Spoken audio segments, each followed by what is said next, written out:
There's just something about cruising, the skimpy swimsuits, the sunshine, the alcohol, that makes things, well, heat up a little bit. But there's a big difference between fantasy and reality. Here's what you need to know so you don't end up embarrassed or in a compromising situation, or even worse, on security's radar. I'm Gary with Optimal Cruising, bringing you fresh cruise advice, money-saving hacks, and secret strategies the cruise lines don't advertise. I've noticed over the years that cruise lines are well aware of what's going down on their ships, and they actually do a lot of things to help set the mood for people. For one, Virgin is well known for having mood lighting in their cabins. You can adjust the lighting to different romantic colors to really kind of get things going. And then almost every cruise line offers various romance packages that you can purchase ahead of time or even ones on board. Things like roses, champagne in your room, champagne and chocolate-covered strawberries. Cruise lines are well aware that many cruisers are going on a romantic vacation when they book a cruise. Some cruise lines even put adult-themed movies on your TV program so that you can select and purchase something to help you along if that's your style. And knowing how to set your volume could save you some embarrassment. I've been on a lot of cruises, and I've heard my fair share of interesting noises when walking down the cruise ship corridors. When you're in your cabin and you hear people talking, walking past your door, or somebody next door or across the hall opening and closing their door, that noise travels right into your room, and you can even hear parts of conversations. Well, noise travels both ways. You don't have to be as quiet as a mouse. These staterooms are pretty soundproof from one cabin to the next. The weak link is that door to the hallway. So anybody out in that hallway or coming in or out of their cabin next door will be able to hear noise coming out of your room. And then some people like a little thrill to get things going, and a cruise ship cabin can be a great inducement for that. Some people really like the thrill of having the windows open or a balcony door open when things start heating up. And a cruise ship cabin is a great place to experience this because you can have your window open, you can throw the curtains wide open on your balcony door, and nobody's going to see inside your cabin unless you're at a busy port with another tall cruise ship right across from you. That might be a little iffy, but when you're at sea or when you're the only ship there, nobody's going to be able to see up and into your room. So you can leave those curtains, those blinds as wide open as you want while you're getting heated. Now, this doesn't mean that you should go at it out there on your balcony, because out there, your neighbors can probably see what's going on. The dividers between balconies usually don't go all the way from floor to ceiling. There's some space left in there, and there are cameras out there that can see what's going on the balcony. But if you're going to be slightly compromised out there, make sure that that light is turned off. Some people really enjoy a little risk-taking, and it might be tempting to try something out in a public space on a cruise ship. After all, there are a lot of hidden crevices around these ships. There are a lot of places where people don't tend to gather. And while it might be tempting for some people to get it on in some of these quiet and dark spaces on cruise ships, and I have to admit, I have seen this once or twice over my decades of cruising, it is not a private space, and you never know who's going to be walking by. And these days, with all the families and kids on cruises, you just could be in a compromising or embarrassing situation unexpectedly.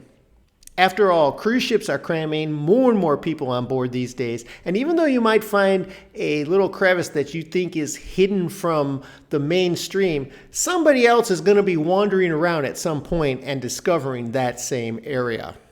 And then you'll probably be caught on camera, and security is not down with displays or with this kind of activity in public spaces. And I've seen the screens in the bridge, and these cameras do work, and they can see every angle of the ship. My advice is just to keep it in the cabin. That way you'll save yourself potential embarrassment or worse. If you have a story about witnessing a couple getting a little too close for comfort in a public area, let me know in the comments below. I'd like to hear it. When I go on a cruise, that first day is super exciting for me. I'm all ready to go, all excited, and this is how it is for a lot of people. And sometimes that can lead to things heating up quite a bit. But before you just start going for it in your cabin, there's a couple things to be aware of. This is an absolute must. Make sure that the announcement has been made that your cabin is ready for you before you start anything in there. Because I've known people that go straight to their cabin before the announcement has been made. Well, you might think it's ready and it might seem ready, but cruise stewards are still going from room to room and checking things out. And somebody might just walk into that cabin without thinking if that announcement has not been made, even if you have the door closed and even if you have a do not disturb sign on. They're still in that mode of getting everything ready and you really aren't supposed to be there yet.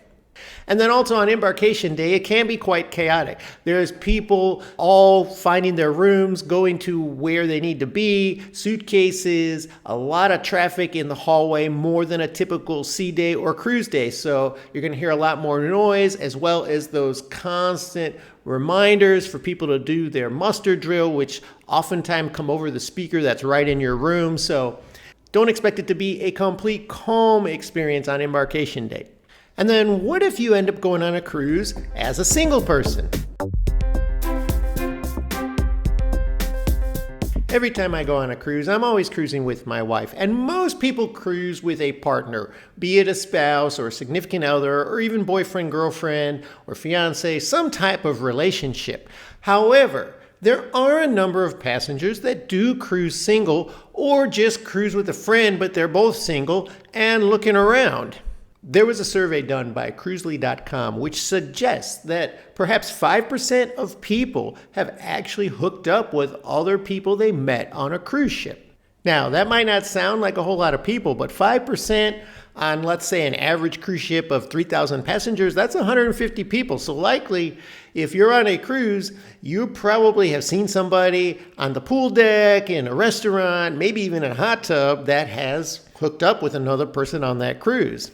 So while it's definitely not the majority, it does happen. And if you happen to be single and you are looking for ways to meet other singles on the cruise, most cruise lines, in fact, all major cruise lines have single meetups. And these will be announced in the daily planner. And typically the easiest way is to find it on your cruise ship app. And they'll have several of these, especially in the beginning of the cruise, so that you can get to know other people who are traveling solo or single and looking to meet up.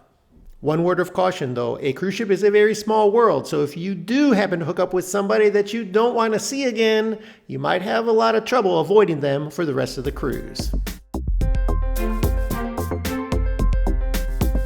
There is a strict policy for all staff on all cruise lines. They cannot hook up with guests. They cannot be romantically involved, have any kind of relationship with a guest other than a professional staff-guest relationship. And if they get caught, they'll be fired, they'll lose their jobs, they'll be sent home immediately. Flirting is actually quite common, and if you're single and you find yourself flirting with a staff member and they're flirting back a little bit, they're probably just overly friendly or maybe hoping for a bigger tip. And for those of us who cruise with a partner, there are a couple things you can do to save yourself some embarrassment. But before I get to those, if you've gotten some good information so far, make sure you subscribe to our channel. You're helping us grow, and you'll get all of our cruising updates. I know a lot of people like to use some things, maybe some lingerie, maybe a few toys to help spice things up when things heat up a bit. But be practical when you're on a cruise ship. This isn't like a hotel room. Cabin stewards come in more frequently on cruise ship cabins, and they're not going to come in when you have do not disturb sign up, but they're going to be there mid-morning usually to make up your room, and a lot of times at night they'll come in again and turn things down. And so you don't want to leave anything out that might be compromising or that might create some sort of embarrassment.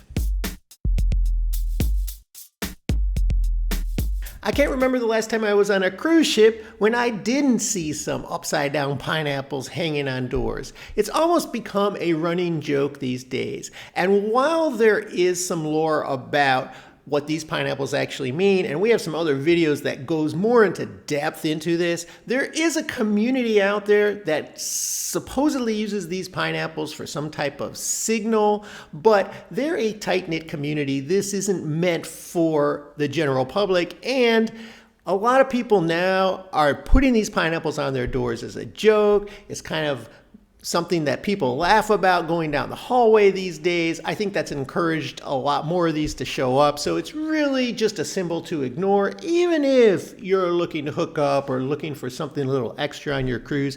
If you don't know who those people are, just keep walking past the door. There are a lot of other unspoken rules for cruisers out there these days, especially for adults. I'll tell you all about those right here.